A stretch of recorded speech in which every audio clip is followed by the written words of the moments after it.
She kissed me goodbye like every other night, but this time I followed her, and what I saw changed everything. I never imagined I'd be the guy sharing something like this, but I guess life has a cruel sense of humor. My wife, her name's Sarah, and I had been together nearly 15 years.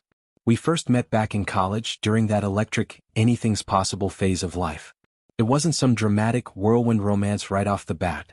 No, it was slow and steady, the kind of bond that grows without you even realizing it, until one day she just felt like home.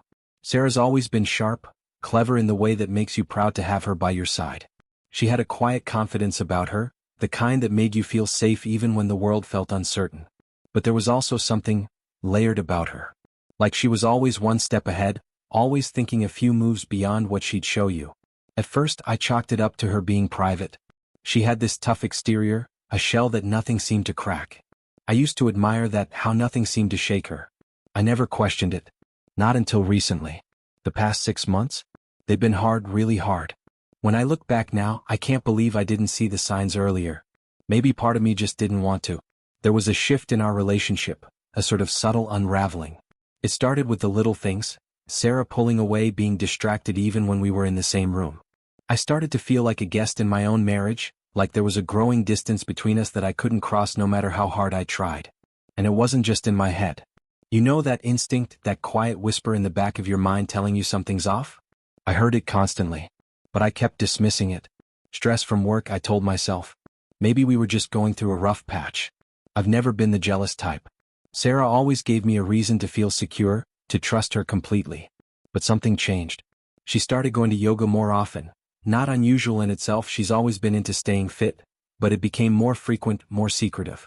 She'd come home late, saying class went long or that she grabbed a drink with friends. And I believed her. I mean, it was yoga, right? What was there to question? Then one night, I heard her whispering on the phone after midnight. She thought I was asleep, but her tone caught my attention. It was soft, careful, like she didn't want anyone to hear. When I asked her about it, she brushed it off with a laugh, saying it was just someone from her class talking about an upcoming yoga retreat. It was the first time my gut screamed at me that something was wrong. Still, I let it slide. I didn't want to believe it. I didn't want to be the kind of husband who doubted his wife over a hunch. But that hunch kept growing. The trust we built over a decade and a half, it started to feel paper thin. I wasn't ready to confront her. Maybe I was scared of what I'd find out, or maybe I just wanted to keep pretending that everything was okay. That if I ignored the cracks, they'd somehow fix themselves. But they didn't. It's strange how once things start falling apart, everything that once felt small suddenly becomes so loud. All the signs I missed, or chose to miss, felt like red flags waving right in front of my face. Around 6 months ago, Sarah became different. Not just distant, detached. We stopped talking like we used to. Even our physical connection, something that always felt like our safe space, was gone. It felt like I was sharing my life with a stranger. I'd come home, we'd have a silent dinner, and then she'd vanish into her phone or go out again. If I asked about her day, she'd get defensive. If I brought up how often she was at yoga, she'd accuse me of not trusting her. It hurt. Not just because of what she was doing, but because I felt like I couldn't reach her. Like the more I tried, the further away she drifted. One night, after a long, draining day at work, I came home hoping we could have a quiet evening. Maybe order some takeout, watch something together like we used to. But the house was empty. I texted her and she replied, "Yoga. Home late." It had become her go-to response for everything. She was always at yoga. I sat in our living room that night, surrounded by silence, and for the first time in a long time, I felt completely alone. Not just alone in the house, but alone in the relationship. I thought about calling her, but I couldn't bring myself to do it. What was I going to say? That I missed her? That I didn't recognize who we were anymore? She probably would have just told me I was overreacting again. Things only got worse from there. She started guarding her phone like it held state secrets, took it everywhere, even to the bathroom. She used to be open about everything. Now, she swiped away messages before I could even glance in her direction. When I asked who she was texting, her answers got shorter. "Just a yoga friend," she'd mumble before quickly changing the topic. And deep down, I knew. I just didn't want to admit it yet. I really wanted to believe her. I tried so hard to hold on to that trust, to quiet the voice in my gut that wouldn't stop whispering something was wrong. But no matter how hard I pushed it down, it kept coming back, stronger every time. Deep down, I think I already knew the truth. I just didn't want to face it without proof. All I had were instincts, little inconsistencies, and a growing void between us. The late nights, the hushed phone calls, the way Sarah guarded her phone like it held the keys to some hidden world, all of it was there. Like pieces of a puzzle I didn't want to put together. Because once you start connecting those dots, once you start asking the real questions, you can't go back to not knowing. And I wasn't sure I was ready for the truth. A few weeks after that night alone in our house, things just got stranger. Sarah wasn't just distant anymore, she was secretive. Always on edge. Always sidestepping my questions like she already knew where the conversation might lead. Then came that Saturday. She was dressed, bag over her shoulder, heading out for another yoga session. I hadn't planned to say anything, but something inside me cracked a little. I asked, "Why don't we just hang out today? Just us. Been a while since we did that." She didn't even look at me. "I've got stuff planned after class," she said flatly, already halfway out the door. "With who?" I asked before I could stop myself. She turned, and the look she gave me, it cut deep. Like I'd just accused her of something unforgivable. "I don't have to tell you every little thing I do, Mark." That hurt. I wasn't trying to control her. I just missed my wife. I missed us. But she didn't give me a chance to say that. She was gone before I could find the words. I spent the rest of that day going in circles, trying to reason with myself. But the more I thought, the less it made sense. Everything started playing back like scenes from a movie I didn't want to be in. The yoga, the texts, the coldness, the tension. It all painted a picture I wasn't ready to look at. When evening rolled around, she still hadn't come home. I sent her a message asking when she'd be back. A reply. Later. That was it. No details, no warmth. Just that. I sat there in the quiet, feeling like a ghost in my own house. And I did something I never thought I'd do. I started checking her things. It wasn't planned. I didn't feel proud of it. Honestly, I felt sick. But I needed answers. I dug through her purse, checked our phone bills, skimmed her social media. Nothing. It was like trying to catch smoke with my bare hands. For a second, I actually felt relieved. Maybe I was overthinking it. Maybe it was just a rough season and we'd find our way back. But then I found it. A folded-up yoga class schedule shoved into her gym bag. I opened it, and that's when the ground shifted beneath me. The class. It ended at 6 p.m. And it was already well past 9. She hadn't even texted again. What had she been doing for those 3 hours? I stared at that piece of paper, not wanting to believe what it meant. The old me, the one who trusted her without question, might have shrugged it off. But that part of me had been slowly chipped away. I couldn't just ignore it anymore. When she finally walked through the door that night, I tried to act normal. I don't even know how I did it. Every word out of her mouth felt loaded, every glance suspicious. But I didn't say a word. Not yet. I needed more. Something I couldn't argue with. Because if I accused her now and she denied it, where would we be then? That night, I lay beside her in bed, staring at the ceiling. I could hear her breathing softly next to me, but it felt like she was miles away. I wanted to reach out to ask her to tell me the truth. But I was frozen. Trapped between needing answers and dreading what those answers might do to our world. In the days that followed, everything felt surreal. I moved through life like I was in a dream I couldn't wake up from. Sarah kept going to her yoga classes on cue. And I kept playing my part, pretending not to notice, not to feel the slow collapse happening all around me. And then, she slipped. It was a Wednesday. Nothing special. I'd gotten off work a bit early and thought maybe we could share a quiet dinner. I even made her favorite pasta. Simple but thoughtful. Something normal. Something familiar. She got home just after 8:30. Not super late, but still odd, given that her class should have been over long before that. As soon as she walked in, I noticed. Her hair was a mess, not in the sweaty, just finished a workout kind of way, but in a rushed, disheveled way. She looked flustered. Like she'd been caught in the middle of something and barely made it back in time. "Hey," I said, trying to sound casual. "How was yoga?" She paused just for a heartbeat, but I caught it. "Good. Really good," she replied, forcing a smile before quickly moving toward the kitchen. "Smells great. What's for dinner?" She didn't even look me in the eye. I watched her carefully, trying to stay calm, but my mind was spinning. That tiny pause when I asked about yoga, it just didn't sit right with me. Sarah was usually quick with her words. Confident. This time she stumbled. But instead of calling it out, I let it go. Just for the moment. We sat down to eat, but the air between us felt heavy. She talked about some new routine they were doing at the studio, something about core strength and breathing techniques. But I couldn't concentrate. I kept replaying that hesitation in my mind, that flicker of uncertainty. It wasn't like her. She always had answers ready. And then it happened. She pulled out her phone while talking, just checking something mid-conversation, and I glanced at it like I'd done 1,000 times before. But this time was different. A rideshare notification lit up her screen. Clear as day. She'd just completed a ride, less than 10 minutes before she walked through the front door. My chest tightened. That meant she hadn't come from yoga. She'd been somewhere else. Somewhere she wasn't ready to talk about. I didn't say anything right then. I just looked at her, trying to keep my expression neutral. My thoughts were racing. Where had she really been? Who was she with? And more importantly, why lie? She must have sensed the change in my energy because she looked up, smiling like everything was fine. "What?" she asked casually. I forced a smile back. "Nothing. Just thinking about a meeting I've got tomorrow." But my heart was pounding. That rideshare app, that was the moment everything shifted. It was the first time I had something solid, something that didn't come from my imagination. It was real. She had lied. I still didn't know what she was hiding, but now I couldn't deny that something was being kept from me. After dinner, she said she was going to take a shower. She left her phone on the counter, something she hadn't done in a long time. I stood there, staring at it like it might explode. My conscience screamed at me to walk away. But another part of me, the part that needed answers, told me I couldn't keep pretending. I picked it up. My hands trembled as I opened the rideshare app and checked the history. There it was.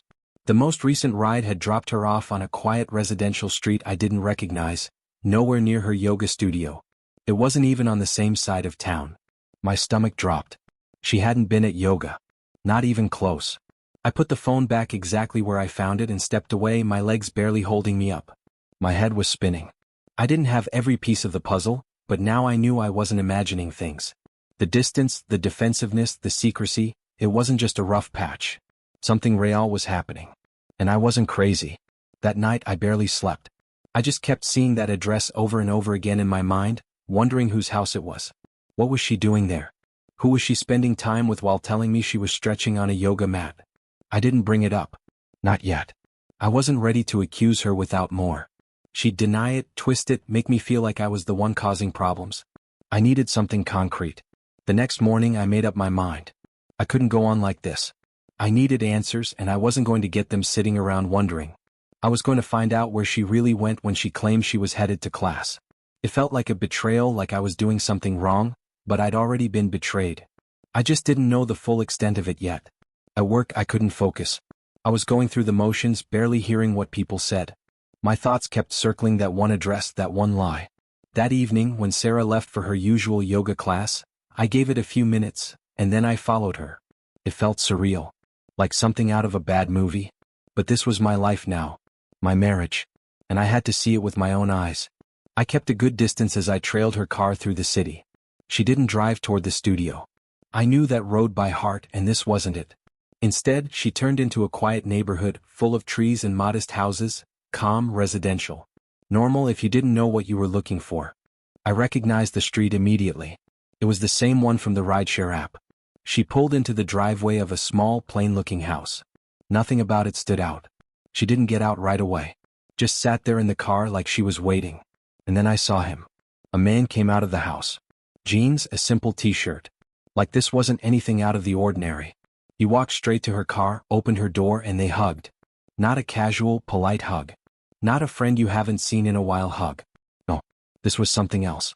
It was too long. Too close. Too familiar. And in that moment, everything inside me just collapsed. I kept watching her, my thoughts racing. Something about her just didn't feel right. Sarah was usually so quick on her feet, never missed a beat when I asked how her day was. But tonight there was a pause. Just a brief moment, barely there, but I noticed it. Instead of pressing her, though, I bit my tongue. I figured I'd wait. Just a little longer. Dinner was almost unbearable. She sat across from me talking about some new stretching technique they were introducing at the yoga studio, laughing softly like everything was perfectly fine. But all I could think about was that pause. That one moment of hesitation that didn't fit. And then came the turning point. She pulled out her phone casually like she always did. Probably checking a text or scrolling through something meaningless. I glanced over without thinking, just a reflex after years together. But what I saw knocked the air out of me. A notification popped up from a rideshare app. She'd just finished a ride, literally minutes before stepping through the door. Not a message from a yoga friend. Not an email or a reminder. A ride log. She hadn't driven from the yoga studio. She had come from somewhere else. I didn't say anything. I couldn't. I just stared at her, trying to process the flood of thoughts. Where had she gone? Why lie? What was I not seeing? She must have noticed the change in my face because she glanced up with that light, innocent tone. What? She asked, her eyes wide like nothing was wrong. I forced a smile that felt like it took everything I had. Nothing, I lied. Just thinking about work stuff. Inside I was spiraling. That rideshare alert was it, the moment I couldn't unsee. The first undeniable sign that she was hiding something real. And yet I still didn't know the whole story. That part, that was eating me alive. After dinner, Sarah said she was going to take a shower. She left her phone on the kitchen counter, a rare move these days. I stared at it like it was glowing. Every instinct told me to leave it alone, but the silence of doubt had turned into something loud and unavoidable. I picked it up, hands trembling, breath shallow. I opened the rideshare app and checked her recent history. The last ride had ended on a quiet street I'd never heard of, deep on the other side of town. Definitely nowhere near her yoga studio. She hadn't just bent the truth. She'd created a whole different reality. I put the phone back exactly where she left it, heart pounding so hard it felt like it might burst.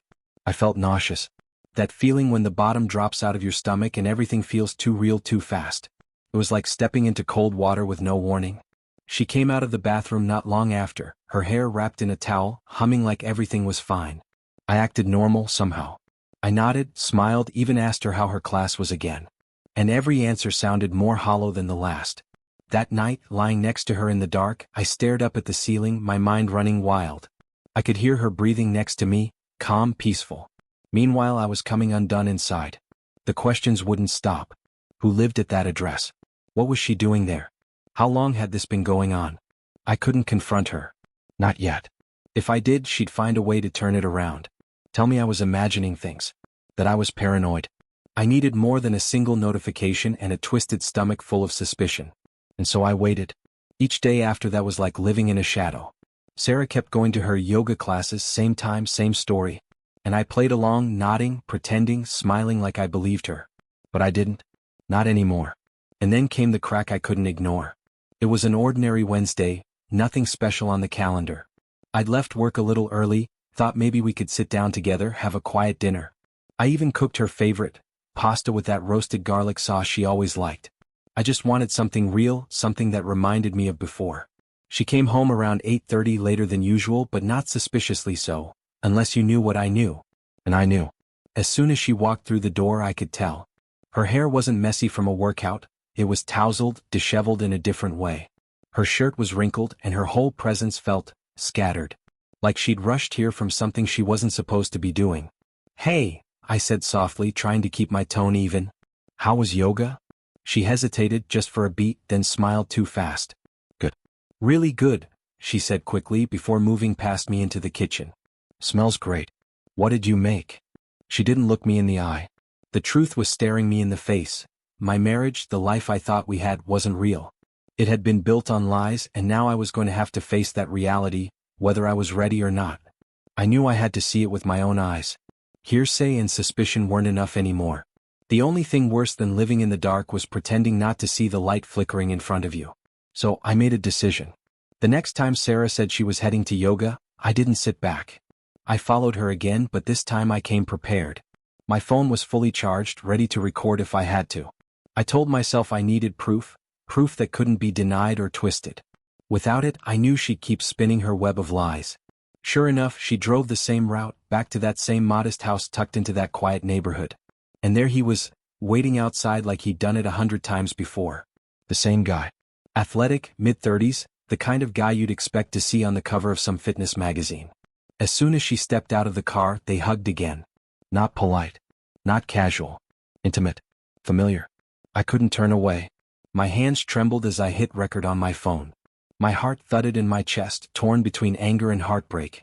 Standing there, watching them, I finally saw the truth with perfect clarity. This wasn't something new. This wasn't a recent mistake. She'd been seeing this man for 3 years. 3 years of lies. 3 years of secrets. Of sharing her life with someone else while I was sitting at home thinking she was stretching on a mat, working on inner peace. Every soft smile, every defensive answer, every cold shoulder, it all clicked into place. This was no fling. This was a second life. I watched them walk into the house together, the door closing behind them like it had done so many times before. I sat in my car, frozen, staring at that house like it was some kind of sick illusion. 3 years. I kept repeating it in my head. How could I have missed it? How could I have been so trusting, so blind? I don't know how long I stayed there. Maybe minutes. Maybe hours. But eventually, the numbness gave way to something else. Something bitter but clear. I wasn't crazy. I wasn't just imagining things. She'd been deceiving me, and now I had the evidence in my hands. Still, as I drove home, my mind was a whirlwind. I had the video. I had the truth. I could confront her now. I could demand answers. But the thought of hearing her confirm what I already knew, felt like another punch to the gut. Would she deny it? Would she cry and say she made a mistake? Or worse, would she admit it all and tell me she loved him? I wasn't ready for that. When Sarah came home later that night, she walked in like nothing had happened. Told me yoga ran long. Gave me a quick kiss on the cheek like everything was fine. And I just sat there looking at her, trying to understand how someone could lie so easily. The woman I had built my life with, she was a stranger now. She went off to bed like it was just another night, and I stayed behind in the living room clutching my phone. That video burned in my hand like it held the weight of our entire marriage. But I couldn't say it. Not yet. I didn't know how. I needed time to think. Time to decide how to confront her, and how to walk away from a life that no longer felt like mine. Because after 3 years of deception, I couldn't keep pretending. The days that followed were a blur.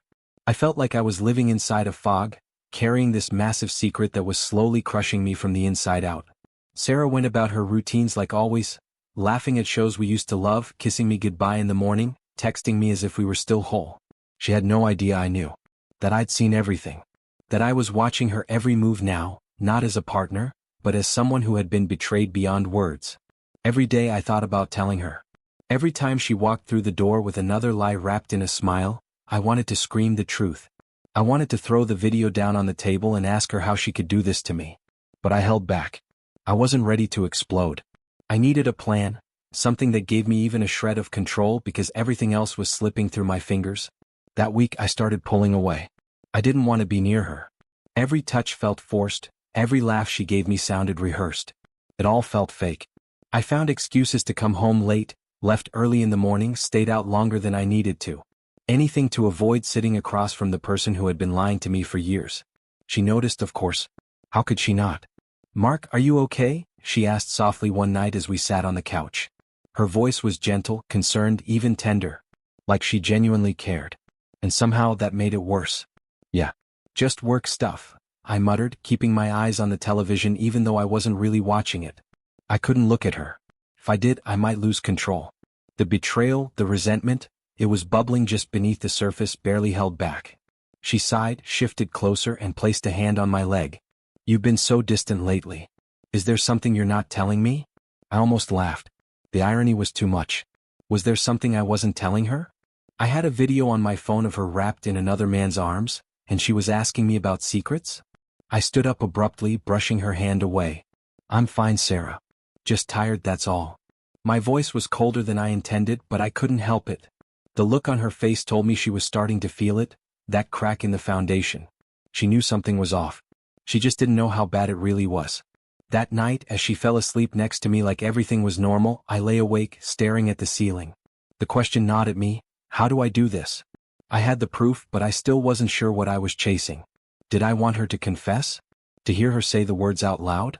Or was I simply looking for closure, an ending to a story I never agreed to be part of? I wasn't ready to face her yet. So I did what I'd been doing. I kept digging. The next day, while she was at work, I went through her things again. I needed to know everything. I wasn't looking for a gotcha moment anymore. I needed to understand just how deep this went. I combed through drawers, tucked away folders, old purses. Anything that might give me more clarity. That's when I found the envelope. It was tucked behind some winter clothes in the back of her closet, like something deliberately hidden. I opened it and the contents made my stomach drop. Receipts, stacked and dated. Hotel reservations. Fancy dinner bills. Spa bookings. All downtown. All on days she was supposedly in yoga class.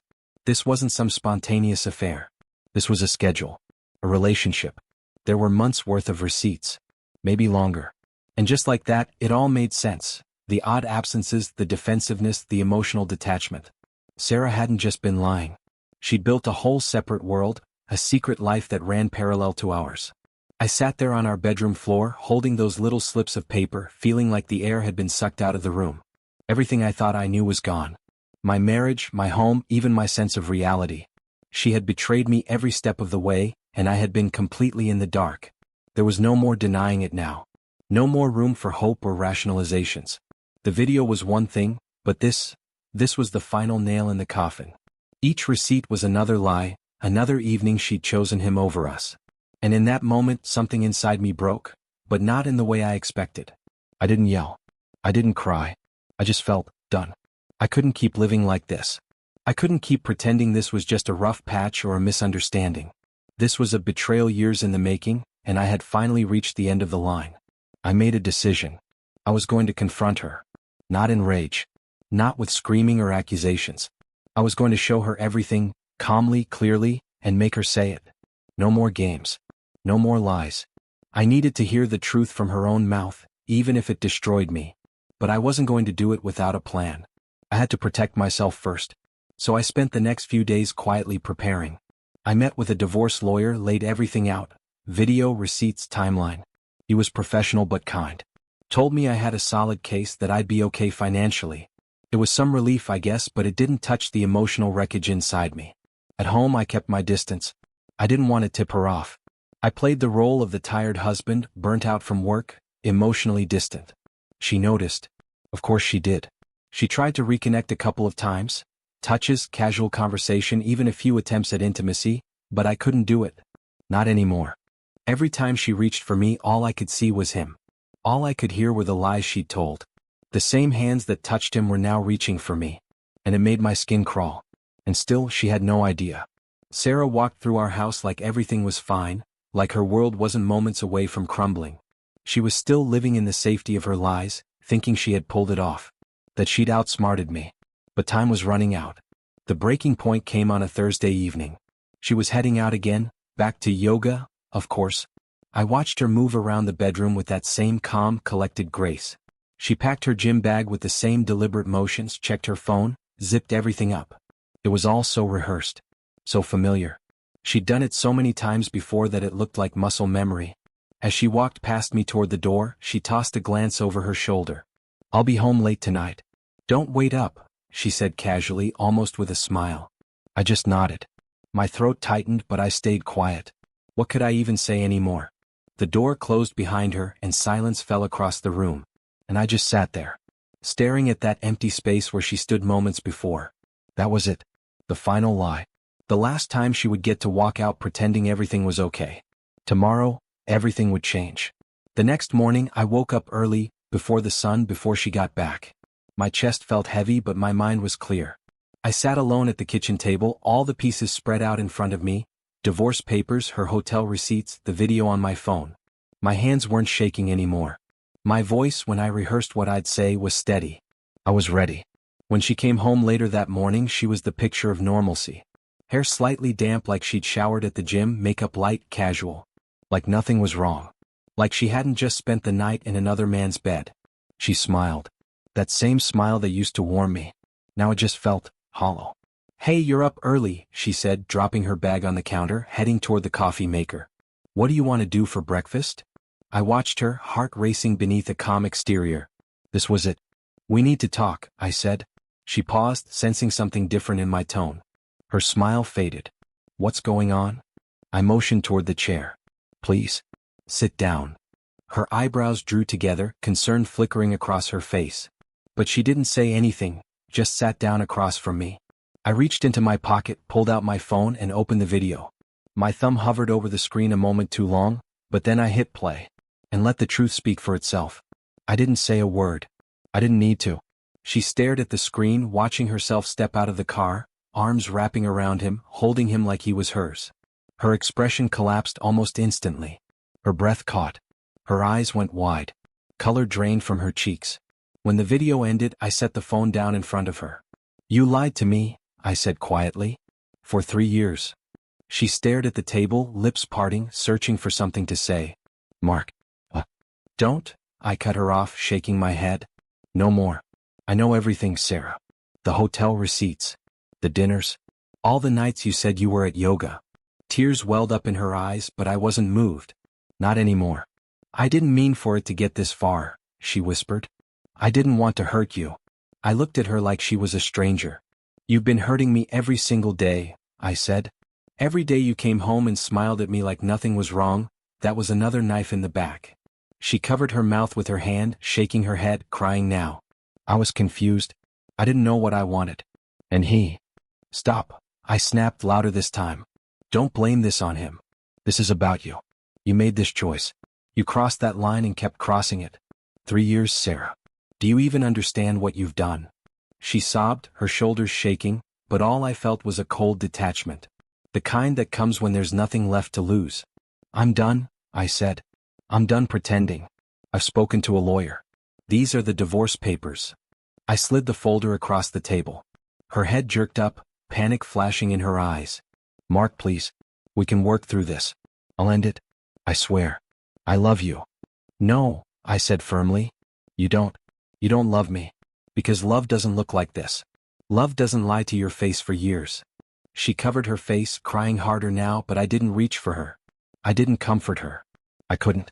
That man she used to know, the one who would have done anything to save our marriage, he wasn't sitting across from her anymore. He was gone. There was nothing left. No more trust. No more us. I'll be staying with a friend for a bit, I said, rising from the table. You can have the house for now, but once the divorce goes through, we'll work out the rest. She didn't say a word. No begging. No chasing me out the door. Just tears, quiet and steady, as she watched me walk away. And when I closed that front door behind me, it hit me. Not like a punch, not like a collapse. But like a slow, steady release. The truth was out. The pretending was over. And even though the ache was still sharp, I knew I had taken the first step toward something better. This was the end of our story. But it was also the beginning of mine. Driving away that day, I felt something I hadn't in years. Freedom. Not joy. Not peace. But space. Room to breathe. Room to think. I crashed at my buddy Chris's place. He gave me his couch and never asked questions I wasn't ready to answer. I was grateful for that. I couldn't find the words anyway. All I could do was go through the motions. Get up, get to work, come back, sleep. Repeat. My brain was still stuck in rewind, playing everything over and over again. 15 years with Sarah, and it was all a lie. The divorce moved quickly. She didn't try to fight it. How could she? The evidence was too much, and I think she knew I was done. Really done. Our conversations became cold and short. Just logistics. Who gets what? Where to sign? No more us. No more shared future. Just names on paper and a broken history. A week after I left, Sarah called me. I stared at the screen for a long time before I picked up. Mark? Her voice was shaky, like she wasn't sure I'd even answer. I needed to say I'm sorry. I know that's not enough. I know I don't deserve anything from you. But I'm so sorry for what I did to you. I didn't speak right away. I didn't know what to say. Sorry didn't fix betrayal. It didn't unbreak trust. It didn't erase 3 years of deception. It's too late for sorry, I said flatly. You made your choices. Now we live with them. There was a pause. I could hear her struggling to hold back tears, but I didn't feel sorry for her anymore. This was her doing. This was the bed she made. Mark. I loved you, she whispered. I still do. I never stopped. I closed my eyes, shaking my head. No, Sarah. You didn't. You loved the comfort, the security. But if you really loved me, you wouldn't have done this. You wouldn't have chosen someone else over and over again while lying to my face. The silence on the other end said more than her words ever could. I hope you find whatever it is you were looking for, I said, and ended the call. And somehow that moment gave me closure I didn't know I needed. I didn't need to scream or get the last word. I just needed to hear the final page turn. Soon after, the divorce was finalized. She kept the house, which I didn't care about. It felt like a museum of things that didn't mean what I thought they did. I moved into a small apartment. Nothing fancy but mine. It was quiet. Honest. The weight didn't disappear overnight. But it started to ease. Day by day, piece by piece, I started to feel like myself again. My family and friends stood by me in ways I hadn't expected. Chris, especially. He kept me grounded when I felt like I was unraveling. I buried myself in work, in rebuilding. Not just my routine, but my sense of self. Who was I now without her? Without that life? There were rough days. Still are. Days where the grief sneaks in through the cracks. Days where I wonder how I missed it, how I let myself love someone so blind. But those days come less often now. And then one night, months later, I sat alone in my apartment, staring at my phone. The video was still there, proof of it all. Her arms around him. Her second life, frozen in pixels. I watched it one last time. And then I deleted it. Not out of forgiveness. Not out of weakness. But because I was ready to stop living in the past. Betrayal doesn't just live in the moment it happens. It lingers, echoes into every corner of your life. It makes you question what was real and what was performance. But when you stop giving it power, when you finally face it without letting it define you, that's when healing starts. And here I am now. Still hurting. Still healing. But breathing easier than I have in years.